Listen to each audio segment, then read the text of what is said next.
Hey guys, welcome back to another video. Once again, we will be exploring true horror stories taken directly from various Reddit pages. For those who are new to the channel, I will be adding software to my voice to make it a little scarier, so don't be confused when I sound a little different. If you guys enjoy the video, be sure to subscribe, it really does help the channel grow. Without further ado, let's get started. The girl at my window, I'm from the Philippines, 28F. This happened years ago while I was in grade school, and it still spooks me when I think about it. I used to live in Dasmariñas village, Makati, and studied in Colegio de San Agustin, and I used to walk to school every morning. The house we were renting was pretty old and kinda creepy. It had a huge mahogany tree and a bolete tree in the backyard. Those who have studied in CSA or lived in that village know how big the trees are. There. Our neighbors who have lived in the area for years would tell us stories about how enchanted and scary the place is, and that we should be careful with disrespecting the big tree we had in our backyard.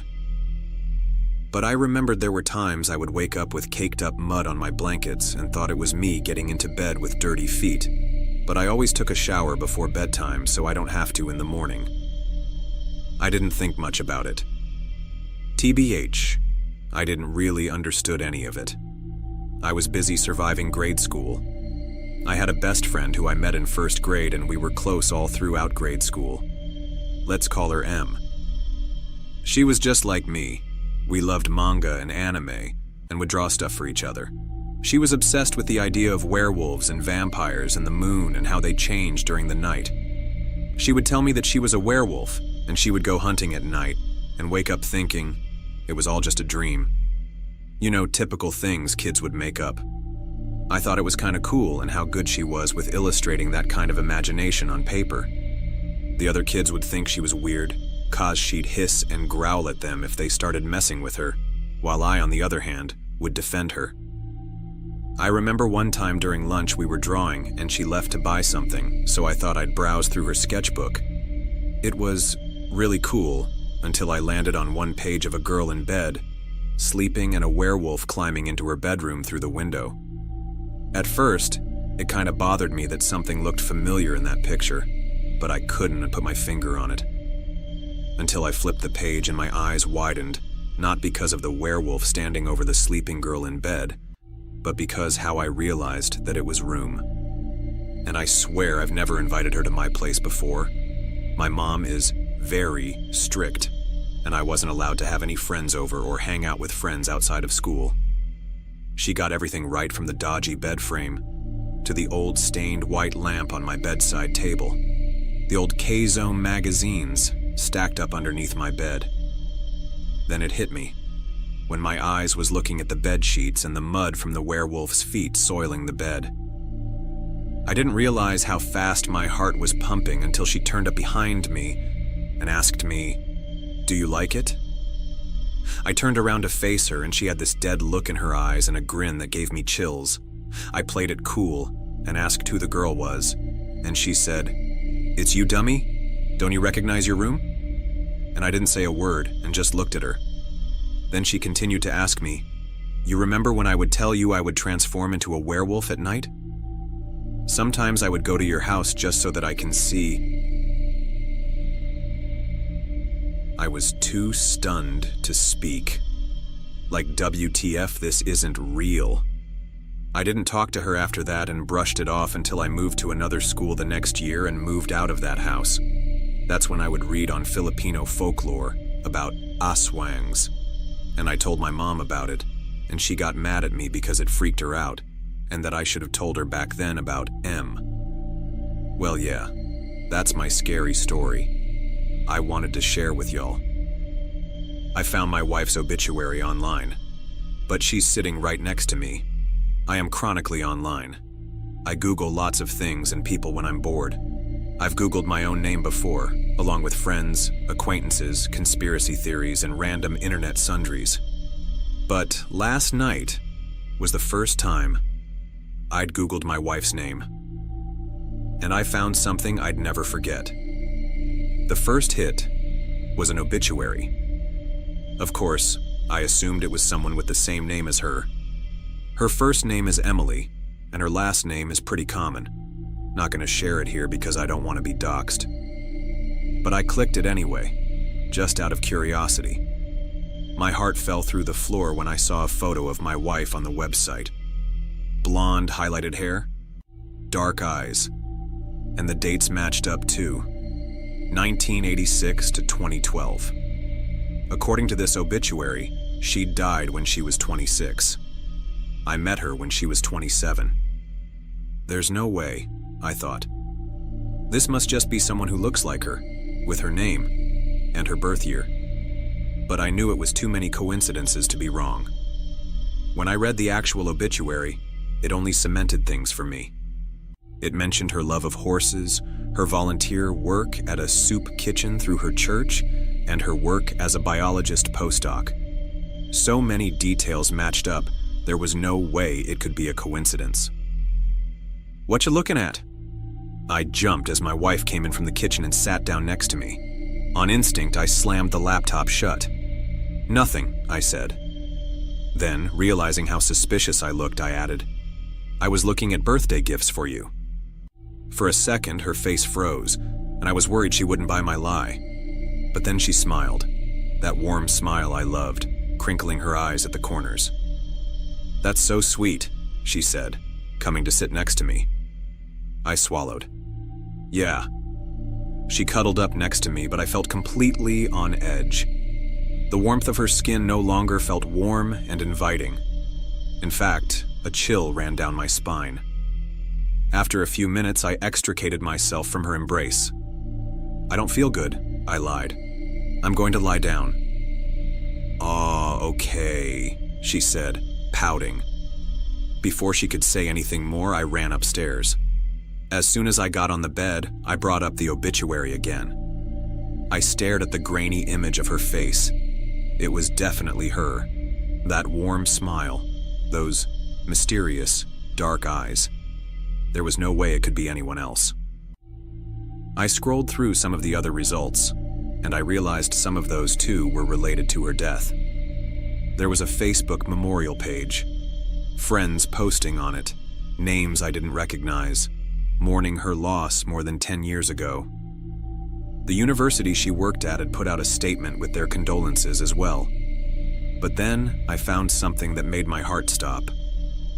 A news article nestled at the bottom of the search results page. Emily hadn't just died. She'd been murdered. My jaw hung open as I read the news article. Phrases popped out at me. No signs of forced entry, partially dismembered, and killer, still at large. The news article didn't have a photo of Emily though, so maybe this was a different Emily. It had to be. It couldn't be my Emily, who was sitting on the couch watching TV downstairs. A sound jolted me out of my thoughts. The door to the bedroom creaking open. Emily stood in the doorway, oddly still. The hall light was off, shrouding her face in shadow. Emily?" I asked, my voice shaking. "I came up to check on you," she said in a soft, cool voice. Thanks," I said, quickly turning off my phone and slipping it behind me. "I'm feeling a lot better now. I'm fine." "I'm glad to hear that," she said, her voice going lower. I tried to keep my cool as she climbed into bed with me. I lay there, stiff and cold, as she wrapped her arms around me. "I love you, baby," she whispered as she cuddled with me under the covers. "I love you too." So that's where I am now. I'm writing this from my phone as Emily sleeps next to me. I don't know if I'm safe here. I don't know who or what I'm dealing with. All kinds of crazy scenarios have been floating through my mind. Did Emily have an identical twin that died, and she took over the twin's identity? Is she some horrible creature from folktales who killed Emily and took on her appearance? The more minutes that tick by, the wilder my theories get. None of them make sense. There's only one thing I'm sure of. Whoever, or whatever, I'm sleeping next to isn't the real Emily. The true horror story about the man in my backyard My name is Noah, and I'm 15. This story is based on true events encountered by my brother, who is currently 12, and me. This happened when I was 13. Me and my brother used to have a wardrobe filled with random costumes, from Spider-Man to Indiana Jones, etc.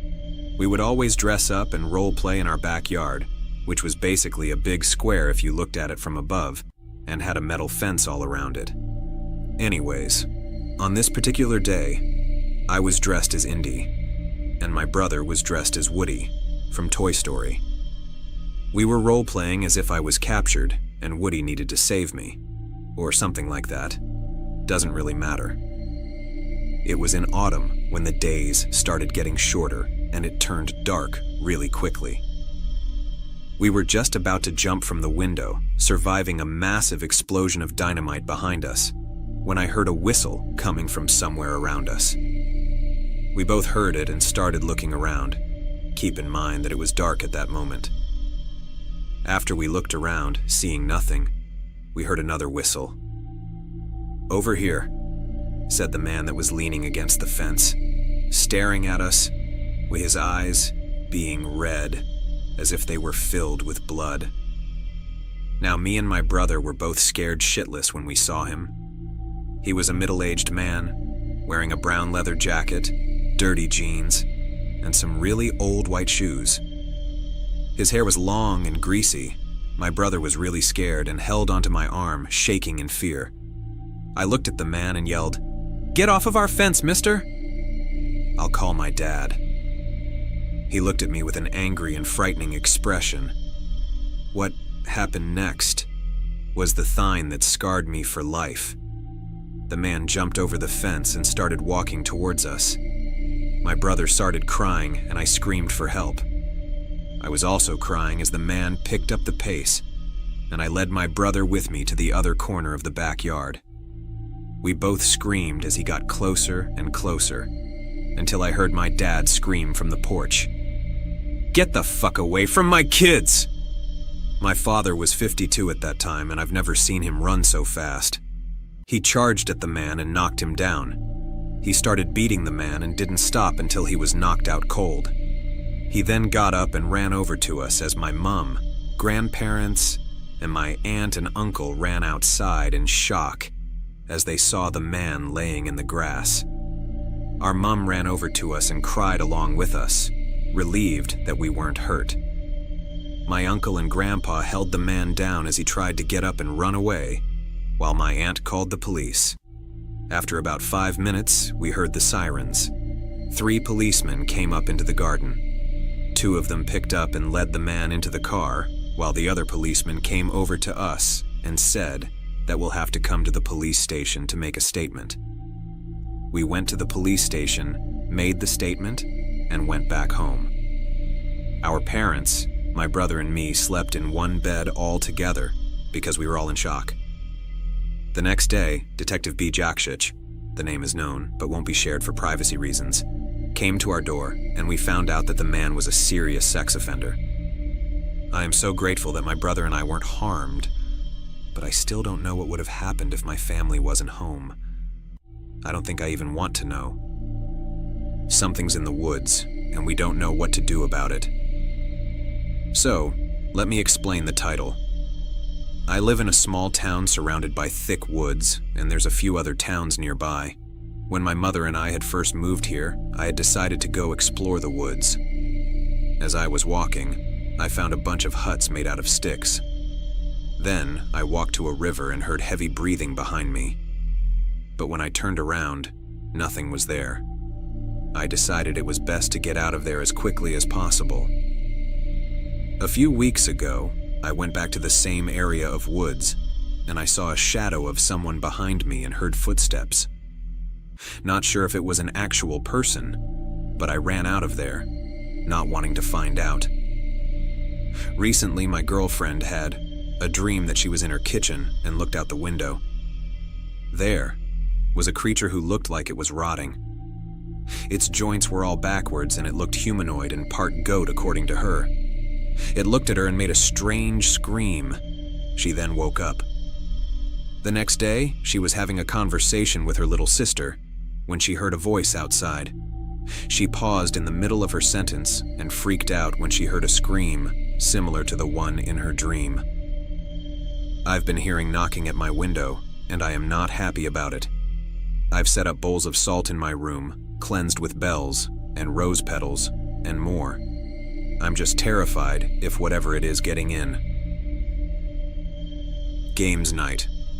Irene sat on her bed, looking at her shiny wheelchair waiting patiently before her.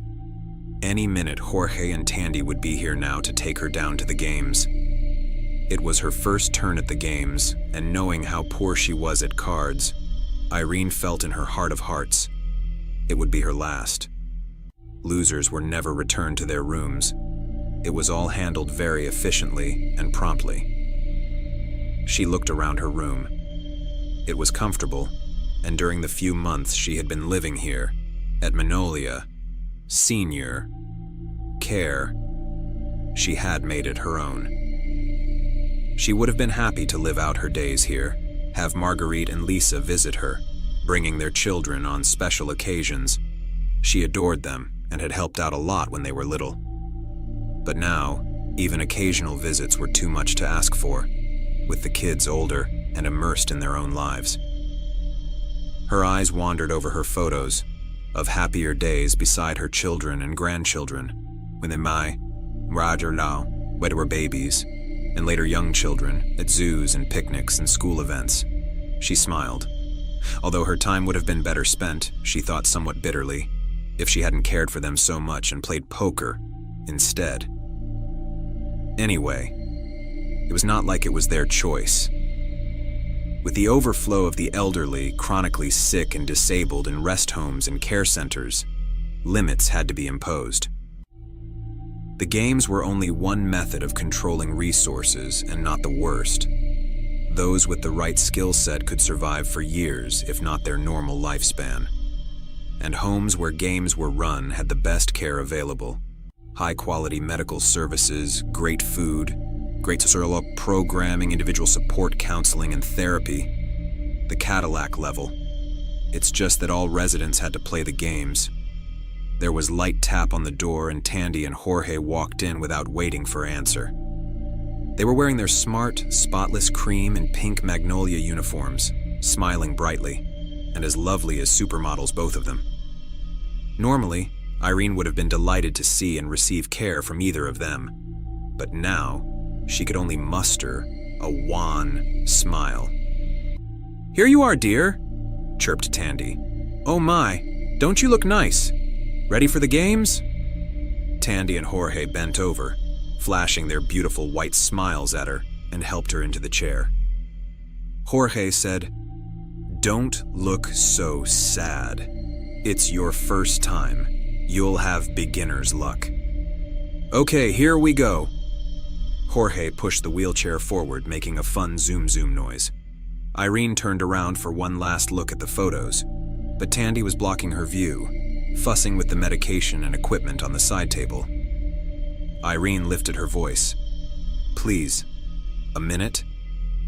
But it was too late. Jorge had already pushed her into the corridor. The door swung closed behind them, and she was on her way to the games, was acting strange. Then I saw what she was cooking. Evan pulled into the driveway, rubbing his face. The flickering porch light cast jagged, ominous shadows over the yard. Great. Creepy lighting to go with my crushing exhaustion. "Love it," he muttered, grabbing his bag and stepping inside. The house greeted him with silence, not the peaceful kind, but the heavy, unnatural kind that made his skin crawl. "Hello? Family? It's me, the guy who pays the bills and occasionally mows the lawn," he called out. No response. "In the kitchen," came Laura's voice. Something about her tone, flat, rehearsed, made the hairs on the back of his neck rise. He chuckled nervously. Cool. Totally not unsettling. He walked to the kitchen where Laura stood at the counter.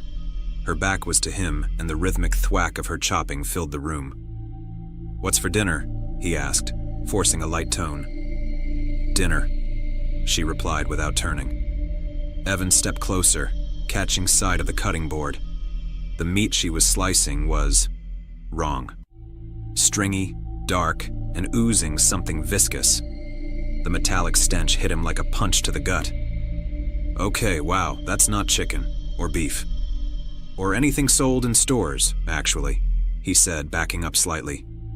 Where are the kids? Upstairs. Playing, she said. The knife stopped mid-chop. Slowly, her head tilted, just enough for him to see her profile. Her grin was too wide, her teeth bared like a predator's, and her eyes, black, wet, and endless, caught the dim light. Oh, okay, Evan said, laughing nervously. New look? Very edgy. Goth mom vibes. Nice. Before she could respond, a crash came from upstairs. He jumped so hard he nearly tripped over himself. Kids? You're not setting up a Fortnite obstacle course again, are you? He called, moving toward the stairs. The rhythmic thud started as he approached their room. Pushing the door open, he froze. His son and daughter sat cross-legged on the floor, their backs to him, their heads gently bumping against the wall. Thud. Thud. Thud. Kids? He croaked. They stopped, turning toward him in unison. Their eyes matched Laura's, black voids that seemed to pull at the edges of reality. You shouldn't have come back, his daughter said, her voice layered and guttural. Evan backed away, his breathing shallow. Right. So, this is super normal. Love the creepy cult energy. The floor creaked behind him. He turned. Laura crouched at the top of the stairs, her head cocked at an unnatural angle, her grin impossibly wide. Stay, she whispered, her voice drilling into his skull. He bolted for the door, but something cold and wet coiled around his neck. He flailed, gasping. What is it with you people in the neck? Laura crawled toward him as the lights flickered violently. Her face was the last thing he saw, stretched, grinning, and inhuman, before the darkness swallowed him. I've never seen my wife this happy before, and it's starting to worry me. I watched her through the window, laughing in the garden. Her laughter wasn't melodic. It was brittle, cracking through the air like snapping twigs. Rachel had always been practical, reserved even, but in the last few days she transformed into someone I hardly recognized. At first, I chalked it up to her new museum job, cataloging ancient artifacts. She came home flushed with stories of forgotten relics, her excitement spilling into long monologues. Then, a few nights ago, she brought it home. The mask. It was grotesque. Blackened with age, its surface carved with swirling patterns that shimmered faintly. But its grin unnerved me most. Impossibly wide, with jagged teeth etched deep into the wood. It's for inspiration, she said, setting it on the mantel. Isn't it delightful? I didn't respond. That night, I dreamed of her standing at the foot of our bed, the mask in her hands. Her face was hidden in shadows, but her laughter rang, dry and hollow. When I woke, the mask had shifted on the mantel, its smile tilted as though mocking me. By the third day, Rachel stopped coming to bed. I'd find her in the living room at odd hours, murmuring to the mask, her fingers tracing its edges while candlelight cast dancing shadows on the walls. Rachel, you haven't been yourself lately. That mask, I began this morning. It listens to me, she interrupted, her voice low but fervent. It knows me. You're scaring me, I said, reaching for her. She recoiled. Don't touch me, she snapped, her eyes wild. You don't understand. You never have. The rest of the day passed in uneasy silence. Now, as I watched her from the window, her laughter rang louder, climbing to a pitch that made my neck prickle. She was barefoot, spinning in lazy circles, her head thrown back. The mask, strapped tightly to her face, gleamed under the moonlight. I stepped outside, the scent of damp earth thick in the air. Rachel, I called, my voice trembling. Take that thing off. She froze mid-spin, her head snapping toward me unnaturally fast. The mask's hollow eyes locked onto mine. "I can't," she said softly. Her voice was layered now, her usual tone intertwined with something deeper, raspier. "It's a part of me." Her hands reached for the mask's edges, but instead of removing it, she pulled it tighter. Her laughter erupted again, a sound too large for her small frame. It filled the garden, the house, the world. And then, she was gone. All that remained was the mask, lying in the grass, its jagged smile turned upward. 2 months after my boyfriend died, I saw a crow carrying his torso. Jem died on prom night, alone and crumpled in the road, shattered into pieces. The person who hit him swiped the ring he was going to propose to me with. "We're burying what we could find." I was told at his funeral what they could find. I thought I was okay, and then I was hearing his favorite song, Smelling. His cologne still clinging to my clothes and my car seats, even my own skin. Then I was breaking apart all over again, overwhelmed, fucking suffocated with him, until I couldn't breathe. I wanted to stay with him, even if he was 6 feet under the ground, buried in dirt and surrounded by wilting flowers. Every day, I was numb, and I was sick of numb. Every day had no sound. Every day was like living in a forwarding videotape, and I was the only one awake. Alive. 2 months after Jem's death, sound bled back in the form of a loud squawk. Lifting my head, a crow swooped above me. I was mesmerized, smiling a little. But then I glimpsed what was caught between its talons. Scarlet entrails twisted in burned strips of clothing. Something snapped inside me, my legs giving way. Jem's tux. Another crow flew past, its beak twitching. This time, my boyfriend's mutilated torso was clinging between tiny talons. They found him. Before I could stop myself, I threw myself into a run, stumbling over myself. The crows touched down deep in the town forest. I thought it was a nest, or worse, maybe they were eating him. But to my shock, there were bodies, all of them recently dead kids, and among them, my boyfriend, lying in pieces, half fused together, his head attached to his torso. The crows worked effortlessly, hopping across the ground, piecing Jem together like a puzzle. When they were finished, they left in a flock, taking off into the sky. I dropped to my knees in front of Jem, tears choking my throat. I could take all of him back to his mother. I could bury him whole. I scooped him up, but when he twitched in my arms, I dropped him. "Jem?" I whispered, my trembling hands cradling his face. His flickering eyes, lips parting in a silent cry. He didn't move, his head slumping, but his chest was twitching. He was alive. When I rolled him onto his back, something slimy filled my throat. Something was writhing under his skin, raven black streaks running up and down his spine. I shuffled back when his spine broke through skin, splitting in two, bulging appendages protruding from his back. Wings. He was beautiful. And yet, when Jem turned to me, vacant eyes, beady, almost bird-like, I found myself stepping back. His head twitched, dead eyes staring at me before he turned and took off into the night. Days later, I was woken by ice-cold air. My window was open, and on my pillow next to me was my ring. Man in the woods. So this happened when the creature known as Slender Man was becoming famous. Me and a few friends were exploring our local forest, just things kids did. We were having an amazing time building dens, climbing trees, etc. The thing is, you see, the forest supposedly had a curse. If you stayed after sunset, a creature would follow you for years to come. At the time, we didn't know this, and it was the biggest mistake of our lives. As we didn't know about this, we stayed out past sunset. A few of my friends were telling me they was hearing rustling in the nearby bushes, So me being the scaredy cat I am, I got scared. But they told me it was a joke. So me being annoyed at them, I walked off into the distance. Until I saw something. A huge person 8 or 9 feet tall wearing a suit. I stopped in my tracks and screamed.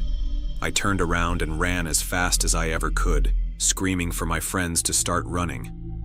They didn't run. It scares me to death to even think about this. The sight just terrifies me. A long arm came out of the figure and grabbed him. He screamed and squirmed, but we didn't know what to do, so we kept on running. This was my biggest mistake. Unfortunately, he was never seen again. Eventually, we got to the parking lot and still being terrified, we ran down the road into the nearest neighborhood. I called my friend on my phone, but he didn't answer. We called my mom and asked her to pick me and my friends up in her car. She could see that we were frightened, and we told her what happened. The look on her face. She went home and called the police immediately. Eventually, my friends went home. After this, there were many sleepless nights and weeks of night terrors. His whereabouts is sadly still unknown. I think I was almost abducted, harmed by a possible murderer. Let me explain. I'm honestly still fucked up from what happened. It's hard for me to write about it, but I have to get it off my chest because I can't believe it was my life. I can't believe I almost died. I'm in denial, but at the same time, I'm trying to accept it. You know? I'll be adding to this story as I feel up to it. Right now, I work a full-time job, so I get tired by the end of the day. Even though I can't stop thinking about what happened, I want to write about it when I have the energy so I can let it all out and not have to think about it again. I don't have a therapist, and I need to get this off my chest because it's driving me crazy. Edit, 2019. Update. I have severe PTSD from what happened. I think it's time I write about it even if no one sees it. Therapy is expensive, around $250 for a good guy. And sometimes the good ones don't accept insurance. I have moved states since the incident happened to me. I'm in California with my family now, but the possible human abduction I survived happened while I was living in Colorado. I accepted a ride from a man who claimed to be the leader of the SGI religion, Soka Gakkai International. It's Nichiren Buddhism.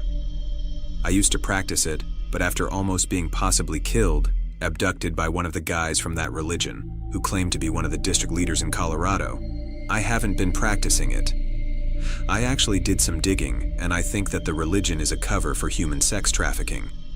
The religion requires people to practice at strangers' homes and chant Nam Myoho Renge Kyo with them to this scroll called the Gohonzon. This gives easy access to victims who could possibly be harmed or trafficked by perpetrators within the religion.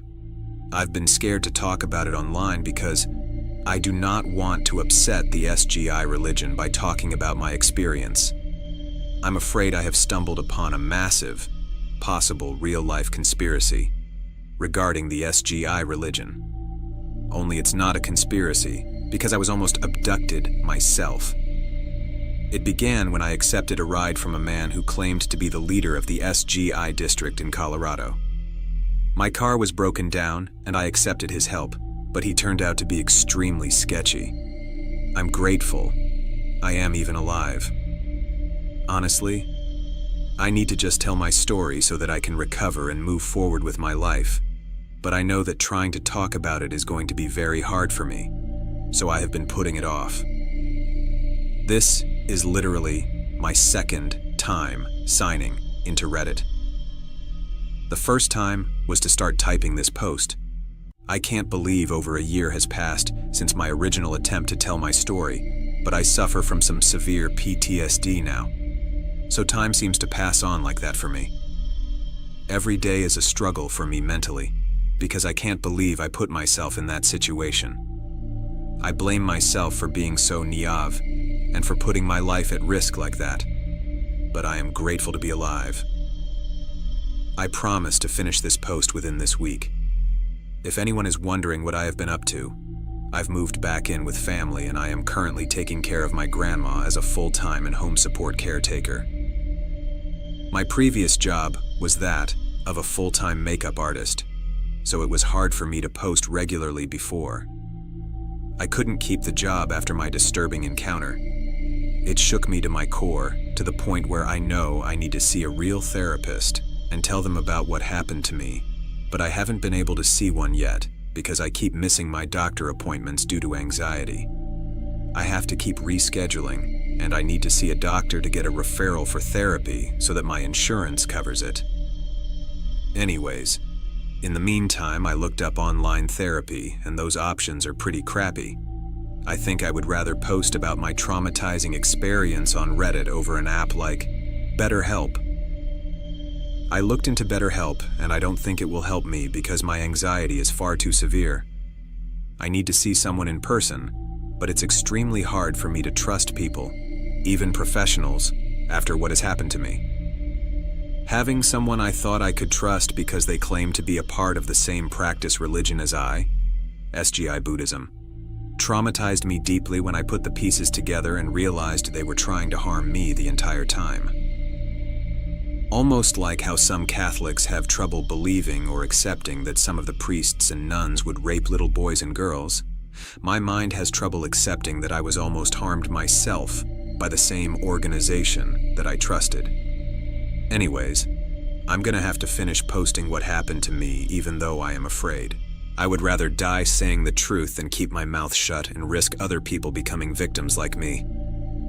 I'm sorry for rambling, but it's hard for me to talk about this stuff. This is what trauma looks like for me. And I'm sorry for taking so long to talk about this, but PTSD can do that sometimes. My sister is a murderer, but can't prove it. I think my sister might be a serial murderer, but I don't have any concrete proof. I'm not a detective. I grew up being the target of her abuse and didn't understand that it isn't normal until late in life. It is absurd to me that my sister could be the subject of the story I'm about to unfold, but I can't escape what I've experienced. Some background. My sister has been obsessed with serial killers since she was little. She reads books about them and knows all kinds of weird serial killer facts. She is also obsessed with television shows about wives who kill their husbands, like Snapped. As children, she had both intentionally pushed me down a flight of stairs and assaulted me multiple times for no reason that I could understand. She is verbally and emotionally abusive toward her stepdaughter, but treats her son like he could do no wrong.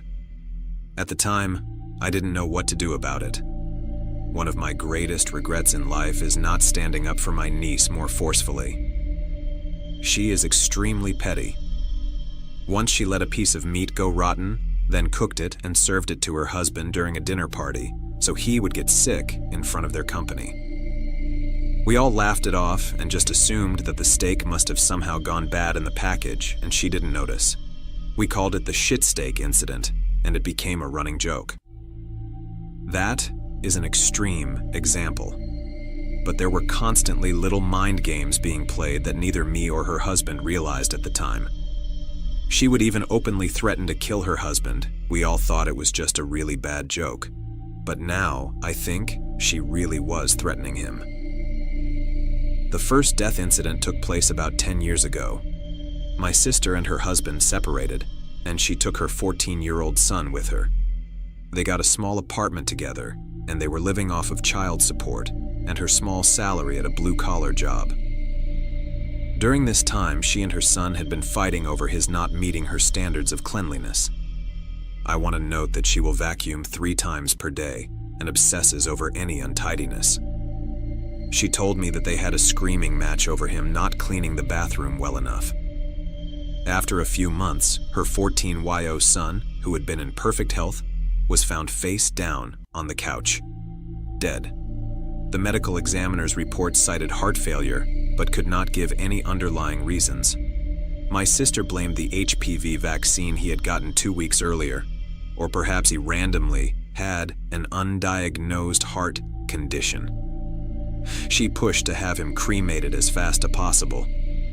I was slammed with grief, as I don't plan to have children, and her son was one of my favorite people, so it was hard to be fully aware of the things that were happening at the time.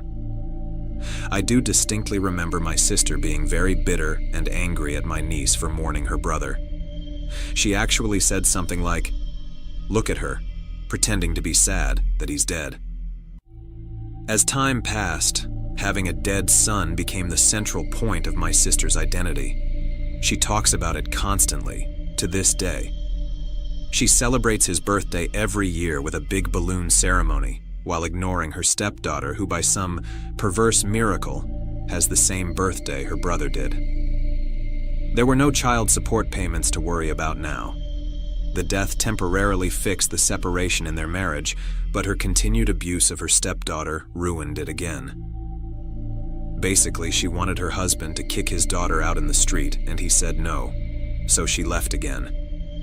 She roped him into some strange alimony situation, playing games with his affections while refusing to either be in a relationship with him or sign divorce papers. Years later, my sister would tell me, "I don't love him, I just keep him around for his money and sex." What I think happened: her son started getting the full brunt of her abusive behavior because there was no more stepsister or dad around to be her target. He realized how absolutely crazy she is and threatened to move back in with his dad. Realizing that she was about to lose her sole emotional support and would also end up owing child support rather than receiving it, she slipped him some obscure substance that would stop his heart and somehow be extremely difficult to detect. I think she had this plan on the back burner of her mind for a long time, except her original target would have been her husband or even stepdaughter. When she realized her son was actually going to leave, she panicked and killed him. Then it was all too easy to just follow the script she had been preparing for years. After this, she wasn't able to live on her own and ended up forcing our mom to take her in by threatening to kill herself otherwise. She lived with mom up until a couple years ago, when my mom suddenly dropped dead at 64. Again, med examiners cite heart failure, but fail to identify the underlying reason. According to my sister, I never actually saw either medical examiner's report. Mom had a recent, within 1 month, doctor visit where no health issues were identified. My sister blames the death on a COVID booster mom had gotten a week earlier. My sister and mom had recently been arguing about mom's home. My sister thought that because she had invested some money into finishing the basement, that her name should be on the deed. Mom disagreed, especially since my sister had never paid any rent. 2 weeks prior, we had a family discussion about my sister being executor of mom's estate, during which mom said, "I'm not going anywhere for a long time." My sister, as executor, has mom cremated ASAP. My sister began a concerted effort to emotionally extort my inheritance from the first day of mom's death. She made several false claims about her ownership of mom's house and threatened to kill herself on multiple occasions. At one point, she implied that our mom would be ashamed of me if I don't give her a large portion of my inheritance. From the day mom died, for months afterward, I kept having interactions with my sister that felt like she was reading from a script. I think my sister used the same means to kill our mom that she did to kill her son. I was too overcome with grief to see the things as they happened, but in retrospect, I can't help but see the pattern of abuse and manipulation that ends in the murder of two of my favorite people. There was a point after my sister realized I wasn't going to give her my inheritance that I think she began planning to kill me. Out of nowhere, she asks me, "Do you have any suicidal thoughts?" And when I replied that I plan to live until my body won't let me anymore, she was visibly disappointed by my answer. This conversation is actually what opened the door to me even being able to consider that she was a murderer. Before that, any thoughts along those lines were squashed immediately. Like I said at the beginning, it feels absurd that my sister could do these things. I think she was planning to kill me, stage it as a suicide, and then be able to simply and legally collect my inheritance. Shortly after that, I went no contact with her and haven't had any dealings with her for a little more than 1 year. How would I go about proving this? Both bodies are cremated and scattered. It's been 2+ years since Mom's death and about 10 since my nephew. I haven't made any public allegations because I wouldn't know how to go about proving it.